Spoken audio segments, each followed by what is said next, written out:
Tonight, we introduce you to another Connecting Point contributor, Simon Stevenson. For his first assignment, Simon scoffs at the frigid temperatures and dishes up ice cream. You might think of the United Kingdom as a nation of tea drinkers. You might also think of the United States as a nation of ice cream eaters. Each year, Americans eat about 6 gallons of ice cream each. That's a lot of ice cream. I'm Simon Stevenson, pastry chef at the University of Massachusetts Amherst, and joining me today is Eric Decker, who is the department head of the food science department here. And Eric, can you make a healthy ice cream? Absolutely, Simon.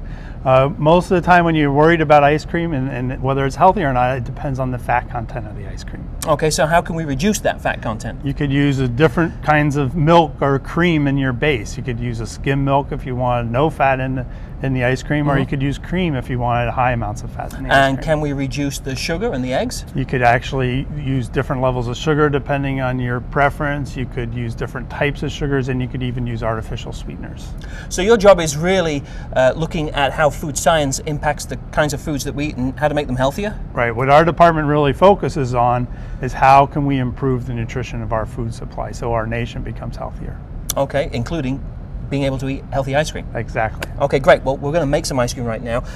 We've got a healthy ice cream base, and this is just a mixture of low-fat milk and a little bit of sugar and some eggs. And we're going to pour it into our ice cream machine. And it's important to not overfill your ice cream machine because you want your ice cream to churn and freeze as rapidly as possible, yes? Exactly. The quicker that it freezes, the better the consistency of the ice cream. Now, in order to make a good ice cream, of course, you need lots of ice and some kosher salt as well, and these are going to be placed around our tumbler here. Now, what's the reason that we're adding so much salt to this, Eric? So what you're trying to do with this is that this unit is actually a miniature version of what's called a swept surface heat exchanger. Okay. And you want to make the outside of the ice cream container very cold.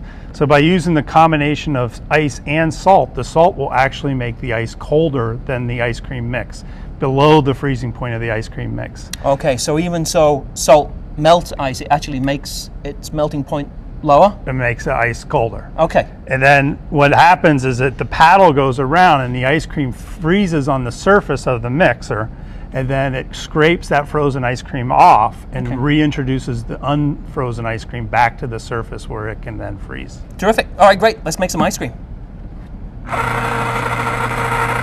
And so here we are through the magic of television, 20 minutes later, and we have our completed ice cream. And Eric, as the head of one of the leading food science departments in the country, you really can use food science to encourage people to eat healthier, yes? Exactly, because it's a well-known fact that people won't eat healthy foods that don't taste good.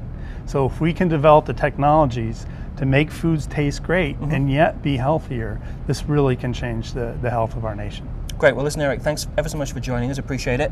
And next time you scream for ice cream, might be an idea to think about making some yourself with some healthy options as well. For Connecting Point, I'm Simon Stevenson.